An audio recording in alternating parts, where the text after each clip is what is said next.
디모데전서 5장 17절로 25절 말씀입니다.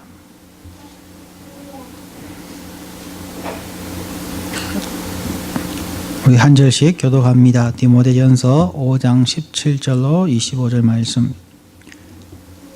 잘 다스리는 장로들을 배나 존경할 자로 알되 말씀과 가르침에 수고하는 이들을 더할 것이니라.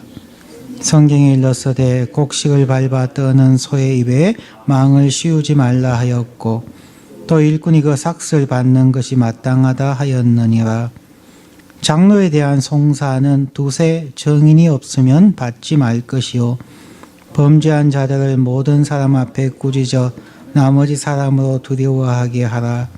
하나님과 그리스도 예수와 택하심을 받은 천사들 앞에서 내가 엄히 명하노니 너는 편견이 없이 이것들을 지켜 아무 일도 편벽되이 하지 말며 아무에게나 경솔히 안수하지 말고 다른 사람의 죄에 간섭지 말고 너의 자신을 지켜 정결케 하라. 이제부터는 물만 마시지 말고 내 비위와 자주 나는 병을 인하여 포도주를 조금씩 쓰라. 어떤 사람들의 죄는 밝히 드러나 먼저 심판에 나아가고 어떤 사람들의 죄는 그 뒤를 쫓나니 이와 같이 선행도 밝히 드러나고 그렇지 아니한 것도 숨길 수 없느니라. 아멘. 오늘 바울 사도가 디모데에게 젊은 목회자인 디모데에게 교회는 혼자서 하는 것이 아니라 동력, 팀워크로 한다 하는 것을 설명하고 있습니다. 유능한 목사님 한 분이서 교회를 잘 이끌어 갈 수 없습니다. 때로는 이런 생각을 할 때도 있습니다. 장로님들이 10분이고 목사님이 1명일 때에 의견 차이가 나면은 누가 바꾸는 것이 옳겠습니까? 숫자적으로 따져서 1명이 바뀌는 게 10명이 바뀌는 것보다 낫습니다. 무슨 얘기냐 하면 원칙적인 성경적인 방법에서는 당회에서 10분의 의견이 1명의 의견보다 더 존중받아야 하고 그것이 하나님께서 지혜 주신 방법입니다. 그런데 보통의 경우는 1명이라 할지라도 담임 목사님의 의견이 우선되어져야 하고 그것을 따라가야 한다라고 생각하는 경우가 참 많이 있습니다. 그게 한국적인 사고방식이고요. 우리 CRC나 개혁교회의 사고방식은 그렇지 않습니다. 항상 다수결의 원칙에 따라가게 되어져 있습니다. 왜 그럴까? 우리 이민교회나 한국교회에서는 아직 교인들이 어려서부터 신앙교육을 꾸준히 받아서 성경적인 지식과 신앙적인 인격이 아직 성숙되어져 있지 않기 때문에 목회자의 의견에 따라가게 됩니다. 그러나 개혁주의 교회들, CRC 교회 같은 경우는 어려서부터 매일 가정예배, 저녁 식사 마치면은 아버지가 성경책 가져와서 온 가족이 식탁에 앉은 그대로 식사를 마치면 성경으로 또 말씀을 나누고 기도합니다. 3살 유치원 때부터 시작해서 크리스천 학교에서 계속 공부해서 최소한 15년 동안 크리스천 학교를 다닙니다. 그리고 일주일에 한 번, 주로 주일날 오후 예배 때는 하이델베르그 교리문답을 가지고 설교를 합니다. 그러면 개혁주의에 있는 일반 집사님이나 장로님이 되면 기독교 교육을 15년 이상 받았고 하이델베르그 교리문답을 최소한 30번 이상 반복해서 배웠으며 매일 기도 생활과 말씀 생활이 몸에 배어져 있습니다. 그러한 교인들, 말씀과 신앙의 삶 속에서 훈련되어져 있는 그러한 교인들 가운데서 그 중에서 덕망 있는 사람으로 장로님으로 뽑혀 있으면 거의 목사님 수준이라고 할 수 있기 때문에 그렇습니다. 그게 원칙적인 성경적인 방법입니다. 우리 한국교회도 이제 그렇게까지 온 성도님들이 신앙교육과 성숙이 되어지면 참 좋을 것입니다. 왜 그런가? 예수님께서도 제자들을 보낼 때에 절대로 한 명을 보내지 않으셨습니다. 12제자를 보낼 때든지 72명의 제자를 보낼 때든지 반드시 2명씩 짝지어서 나아가게 하였습니다. 동력하는 것입니다. 교회를 징계하거나 교회 일들을 처리함에 있어서도 2-3 사람 모인 곳에 내가 그들 가운데 함께 있다고 2-3 사람 모여서 결정하고 치리하고 교회를 이끌어가는 것에 하나님의 뜻이 더 있다는 얘기입니다. 구약 성경에서도 반드시 그러한 경우가 있습니다. 어떤 사람이 선언을 할 때에, 어떤 사람이 법적인 증거를 할 때에는 반드시 2명 이상의 증인이 있어야만 합니다. 그게 성경의 방법이고, 또한 하나님 자신이 삼위일체 하나님, 세 분의 위상을 가진 한 하나님, 삼위일체 하나님, 항상 동력하며 함께하는 그러한 모습을 보여주십니다. 그래서 창세기 1장에서도 사람을 만들 때에 우리가 우리의 형상을 따라서 사람을 만들자, 우리라는 복수의 개념을 쓰고 있습니다. 그런 이유는 소위 시너지 효과라고 하는 효과 때문에 그렇습니다. 1+1은 2라는 개념을 넘어서는 것, 1+1은 3도 될 수 있고 5도 될 수 있는 그런 능력을 나타나게 하는 것이 바로 하나님의 방법이고 자연의 방법이고 또 성령의 방법입니다. 우리가 가장 쉽게 알 수 있는 시너지 효과는 기러기나 철새들의 모습에서 우리가 잘 알 수가 있습니다. 기러기나 철새들이 날아갈 때 보면 우리가 소위 말하는 V자 대형으로 날아간다고 얘기하죠.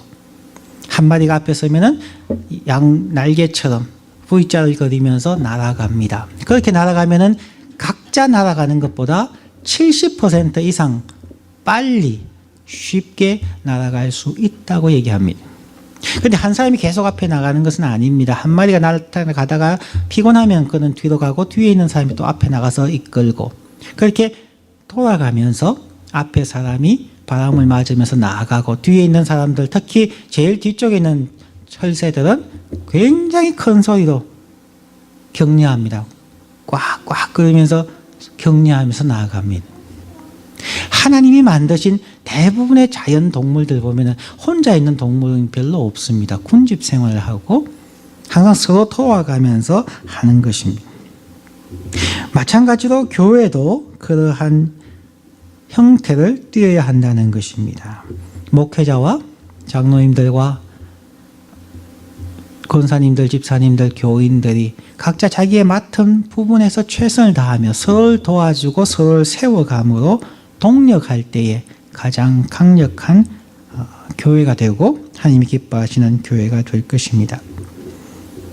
그런 의미에서 목사님들은 교회 장로님들과 성도님들 더 존경해야 되고 또한 성도님들은 또 장로님들과 안수집사님들은 목회자를 더욱더 존경하고 서로가 존경하는 그러한 언약을 맺고 실천해가는 삶이 필요할 것입니다. 오늘 교회 지도자에 대해서 말하기 때문에 이러한 대략적인 설명을 드렸습니다. 교회의 직분은 성경적으로 보았을 때 크게 2가지입니다. 장로와 안수집사 단 2 종류입니다. 오늘 특별히 장로에 대해서 설명을 하고 있습니다. 예수님 당시에는 목사라는 개념은 사실 없었습니다. 장로님들만 있었습니다.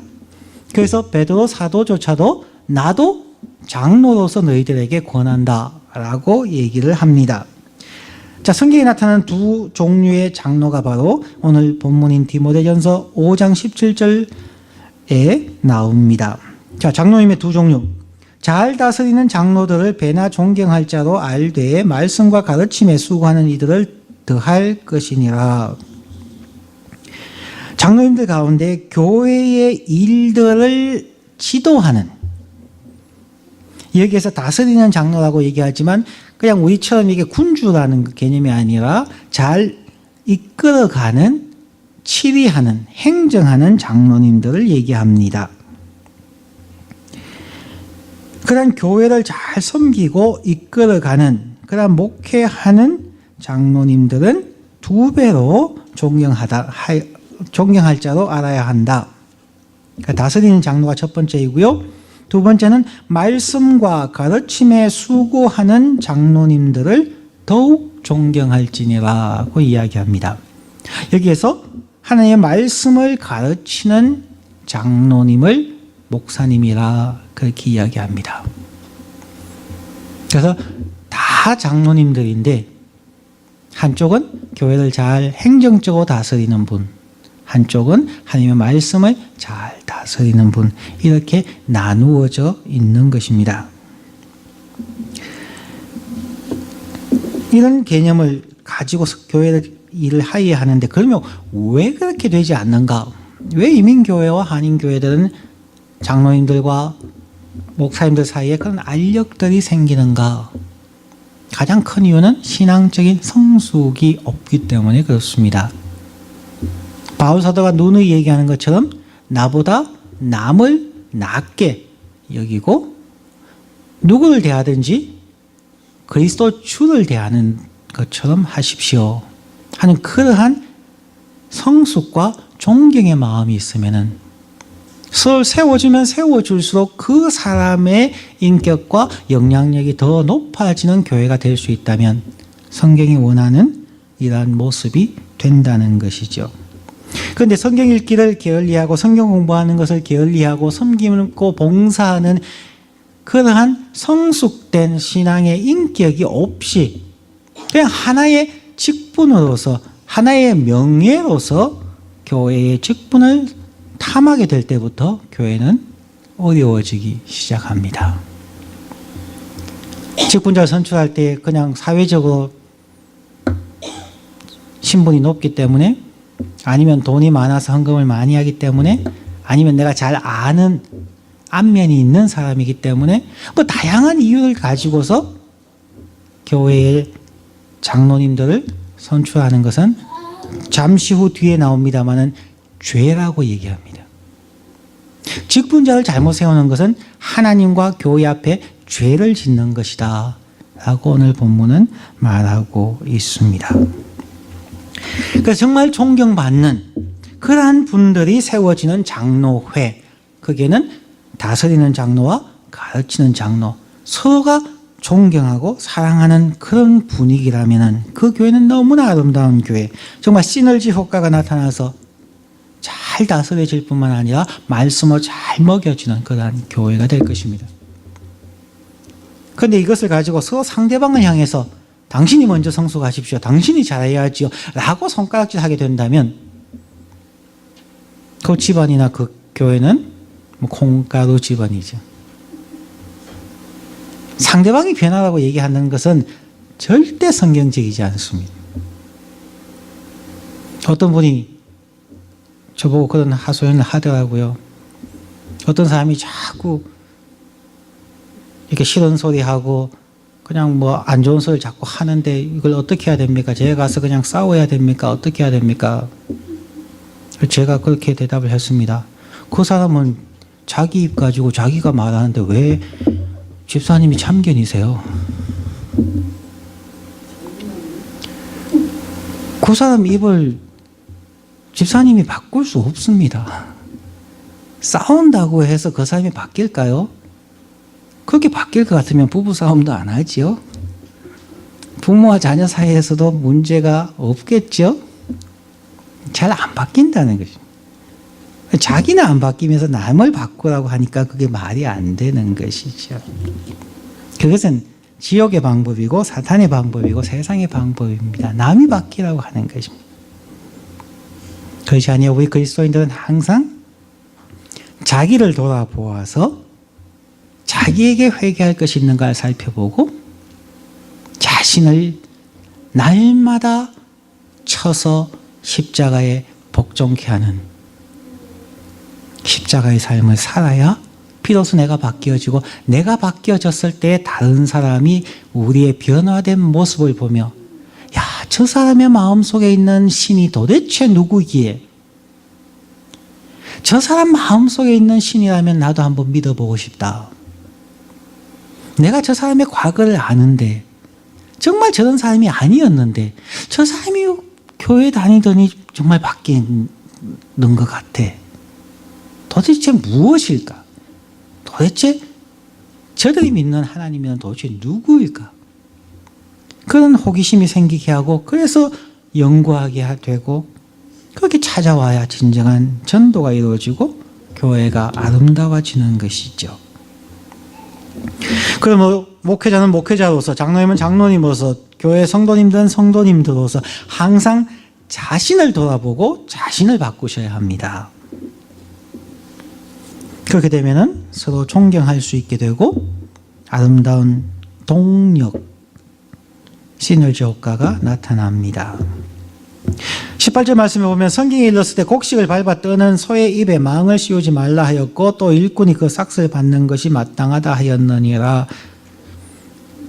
일하시는 분들, 특히 목회자들, 말씀을 가르치고 설교하시는 목회자들에게 하나님의 일에 전념할 수 있도록 경제적인 모든 부분들을 교회가 책임져 주어야만 합니다.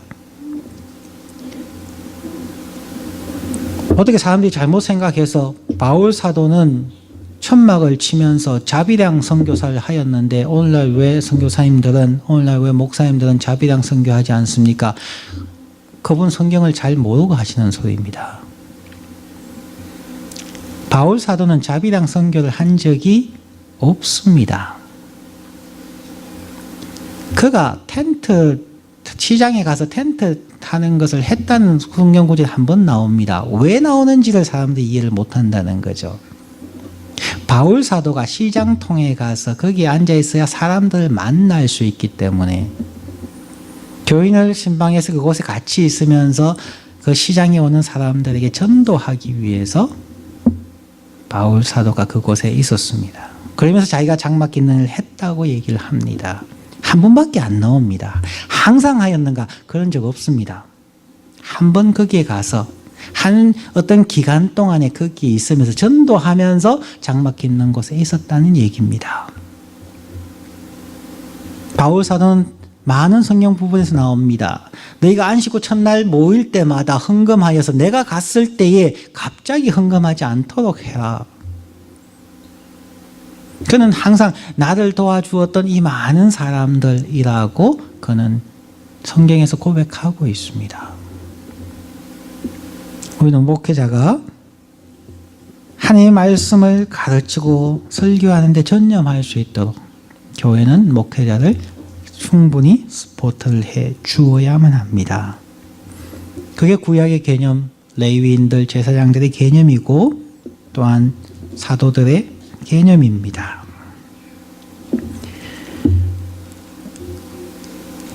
그래서 18절에 그 다스리는 장로님들과 말씀을 가르치는 장로님들에 대해서 그들에게 잘 스포트를 해 주십시오 하는 게 첫 번째이고, 두 번째는 그 장로님들을 잘 보호해 주십시오 하는 것이 19절입니다. 장로에 대한 송사는 두세 정인이 없으면 받지 말 것이요. 그냥 한 명이 와서 목사님, 이 장로님, 이 권사님, 이 집사님 무슨 일이 있어요 하고 고자질하면 듣지 말라는 것입니다. 목사는 귀가 얇아서는 절대 안 됩니다. 특히 교회 지도자에 대해서는. 두세 사람이 함께 와서 정인으로서 증거를 내놓기 전까지는 그들의 송사를 받아서는 안 됩니다. 그렇게 되면 다 흔들리게 되죠. 리더를 지켜 드려야만 합니다. 반면에 지도자는 그렇게 세우지만 그 그렇지 않은 경우에 20절에는 범죄한 자들 모든 사람 앞에 꾸짖어 나머지 사람들을 두려워하게 하십시오. 잘못한 것이 확실하면은, 범죄가 확실하면은 교인이든 장로님이든 사람들 앞에서 공개적으로 디스플린을 하여서 꾸짖어서 나머지 사람들도 하나님을 두려워하게 하십시오.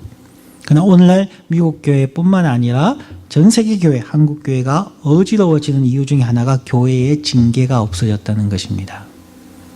교회에서 뭐 잘못한 일이 있어서 꾸짖으려고 하면은 그냥 다른 교회 가버립니다. 다른 교회에서 문제를 가지고 돌아오는 사람들에게 아무 검정도 거치지 아니하고 받아주고 또 자기 교회 직분자를 삼는 경우도 많이 있습니다. 그것은 올바른 태도가 아닙니다. 범죄한 자들은 반드시 모든 사람 앞에서 징계를 받고 하나님을 두려워하는 것, 그리고 그것을 모든 사람이 두려워할 수 있도록 하는 것이 참으로 중요합니다. 또한 지도자는 다스리는 장로든 가르치는 장로이든 누구든지 편견 없이 이것들을 지켜 아무 일도 편벽되이 하지 말며 편견 없이 대하는 것, 목회자로서 가장 힘든 부분이고 또 장로님들로서 힘든 부분입니다. 아무래도 사람들이 많다 보면 마음에 드는 사람, 마음에 들지 않는 사람, 자기와 생각이 같은 사람, 그렇지 않은 사람, 신앙의 스타일이 같은 사람, 그렇지 않은 사람, 이렇게 편이 나누어지는 경우가 참 많이 있습니다. 그러나 목회자가 혹은 장로님들이 교인들을 편애하면은 그날로 교회는 무너집니다. 최대한 객관적이고 모든 죄인, 모든 교인, 모든 사람을 품고 사랑할 수 있도록 목회자는 끊임없이 자기 자신을 위해서 기도해야 합니다. 제가 철저하게 교육받았던 것 중에 하나이기도 합니다. 제 자신을 위해서 기도하는 거죠. 하나님, 저로 사랑하는 사람이 되게 해주십시오. 하나님, 저로 하여금 온유한 사람이 되게 해주십시오. 하나님, 저로 겸손한 사람이 되게 해주십시오. 정말 하나님께서 이 세 가지는 하루도 빠짐없이 몇 년간 기도하게 만드신 부분입니다. 왜 하나님께서 그렇게 기도하게 했는지 그때는 몰랐습니다. 지나고 나서야 이게 하나님의 마음이구나. 하나님께서 우리 죄인들을 오래 참으시면서 끝까지 사랑하시냐고 하시는 그 말씀. 끝까지 사랑하신 것이 하나님의 마음이시기에 우리 그리스도인들이, 목회자는 더더욱, 교회 직분자들은 또 더더욱 그 하나님의 사랑 끝까지 사랑하고 끝까지 매맞고 고문당하고 배신당하면서까지도 십자가에 자신의 몸을 내어놓을 수 있는 사랑의 사람이 되어야만 합니다. 두 번째는 예수님은 참 마음이 온유하신 분, 젠틀하신 분. 사람들 바라볼 때에 정말 목자 없는 양떼 같은 백성들, 가다가 허기져 굶주릴까 봐 먹을 것을 주시고 격려하시는 정말 온유한 분이십니다. 좋은 마음에 드는 사람이든 나쁜 마음에 들지 않는 사람이든 누구나 대할 때마다 정말 온유한 마음으로 사람들 대하셨습니다.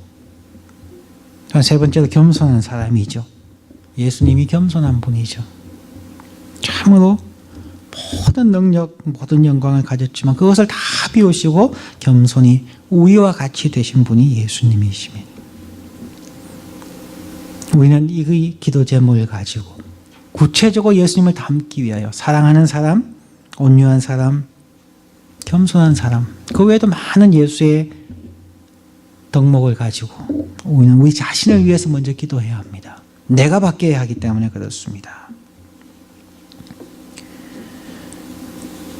그러면서 처음에 잠시 말씀드렸습니다만 22절에 아무에게나 경솔히 안수하지 말고 다른 사람의 죄에 간섭지 말고 너의 자신을 지켜 정결케 하라.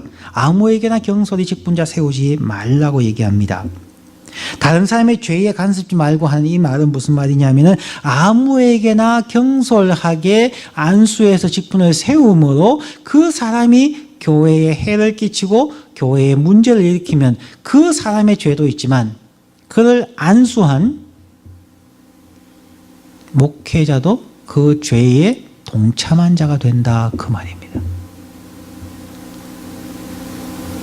교회에서 그런 경우들 참 많이 있습니다. 자신들이 기도하고 세웠는데 나중에 오히려 공경을 당하는 경우들 참 많이 보지 않습니까? 힘들더라도 정말 신중하게 직분자를 세우고 기름 부어 안수하는 것이 중요합니다. 그렇지 않으면 그 사람도 죄를 범하고 안수한 사람들도 죄를 범하게 된다 하는 말입니다. 그 다음 부분에 나오는 물만 마시지 말고 내 비위를 위하여 자주 난 병을 위하여 포도주를 써라. 그 당시 그 지역에서는 물이 굉장히 안 좋았습니다. 석회질이 참 많은 지역이었습니다. 그래서 요한계시록을 보면은 너희가 차지도 아니하고 덥지도 아니하고 미지근하다라고 얘기하는 것이 그 마을, 도시를 지나가는 강이 있었는데 그 강의 북쪽 지역은, 즉 상류 지역에는 뜨거운 온천이 있어서 약품들이 많이 개발되었고요. 그 도시를 가로질러서 도시 하류로 지나가면서부터는 보통 강물처럼 찬물이 된답니다. 그런데 온천에서부터 일반 강으로 되어지는 그 중간 지역의 물은 미지근하다는 거죠. 그렇게 미지근한 지역을 그 성경을 읽는 사람들은 잘 알고 있었기 때문에 사도 요한은 라오디게아 교회를 책망하시면서 뜨겁지도 차지도 아니하고 미지근하면 토해버린다고 얘기했는데 그러한 상황이 에베소 교회와 다른 지역에서도 있었기 때문에 물만 먹지 말고 포도주를 먹으라 라고 했다 하는 견해가 있습니다. 두 번째는 포도주가 또한 약효가 있었기 때문에 먹으라 라고 했다는 말도 있습니다. 양쪽 다 우리는 생각해 볼 필요가 있습니다. 어쨌든 오늘 말씀을 총 정리하면 그렇습니다.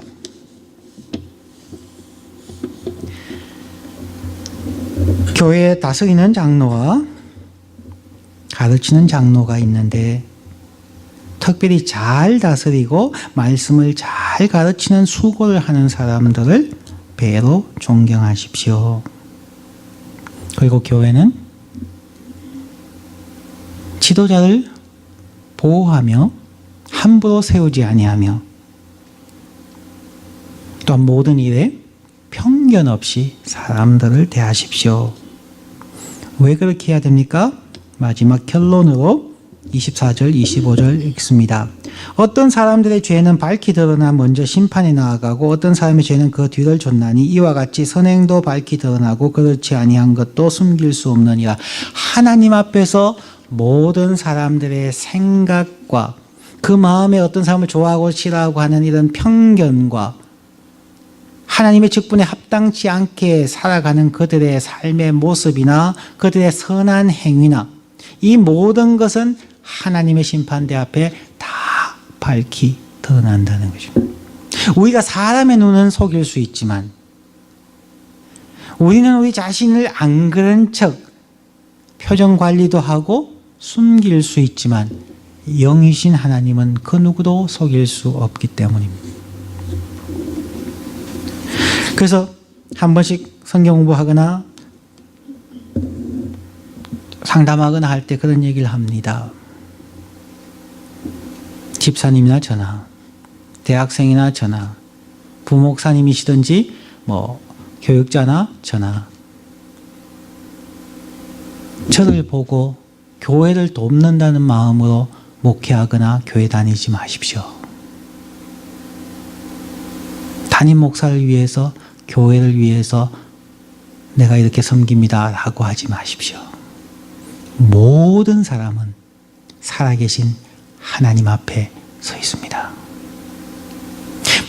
모든 사람은 어떻게 생활했는지에 대해서 하나님 앞에 밝히 드러납니다. 그때 나는 집사였기 때문에, 그때 그 교회에서 저는 부목사였기 때문에 통하지 않습니다. 하나님은 어떤 나이, 어떤 형편, 어떤 직분에 관계없이 그때 너는 내 앞에서 나의 말에 신실했는가? 그때 너는 내가 심판주임을 깨닫고 내 앞에서 신실하게 정결하게 살았는가? 하나님은 바로 그것만 심판하신다는 것입니다.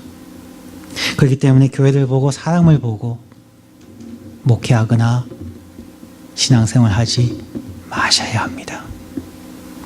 불꽃 같은 눈으로 살펴보시는 그 하나님 앞에서 생각과 마음가짐과 태도와 삶의 모습을 신실하게 살아감으로 하나님께 마지막 날 착하고 충성된 종이라 인정받는 우리 모두가 되시기를 간절히 축원합니다. 기도하겠습니다.